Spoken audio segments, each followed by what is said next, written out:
Bulletproof Radio, a state of high performance. You've told me off camera that you've just seen a huge increase in hair shedding recently. What's going on? Not personally, but just in the world. What's going on with that? Personally too. Personally too. Well, hair looks pretty good. It Yeah. looks like it did last time, but you have a lot of it, so I guess your stuff works. But yeah, well, okay. I think so. My hair started shedding again when the pandemic started, and I noticed it and I felt it, and I was like, oh, I'm very stressed. You have to be genetically predisposed to some degree, and I am, and that happens to me anytime I'm stressed. I get to manifest like this. Not everybody will, but a lot of people do. And right now, more than ever, people are coming forth saying that they're shedding more than ever.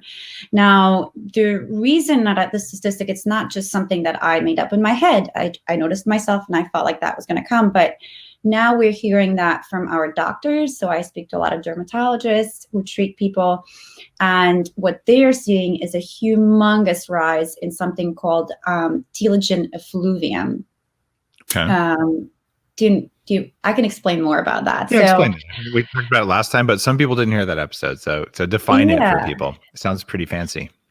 Yeah. So the follicle, right? All of our follicles are on their own biological clock. They're kind of ticking and going at their own pace, each one.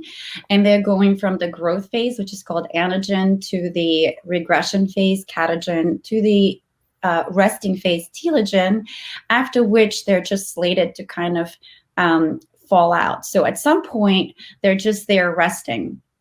And what happens is when we have a tremendous amount of stress, like for instance, like we had even earlier on in the pandemic, and even currently, I would say that there's a little bit of a shift in terms of how stress is perceived now. It was really acute, and now it's a little bit more chronic for us. But from that point, when you have this massive amount of stress now, it could be both physical or emotional. So it could be a strong shift in diet, a huge weight loss. It could be, to your point about fasting, it could be emotional, psycho-emotional, perceived threat, a life-threatening event. Now, pandemic is not a life-threatening event, like what is, right? So, for a lot of people, that what happens is that those follicles are synchronistically shifted, a huge number of them, into that resting phase. So the body says, I want to pull them internally. I don't really need or care about hair. I want to preserve my life. And so it goes to the vital organs. And so that's what happens to the hair growth cycle, and it shifts. And all of a sudden, we have a massive amount of hair shedding about 3 to 6 months later. And that's actually what happens to a lot of people. Some people, that progresses to a more chronic situation.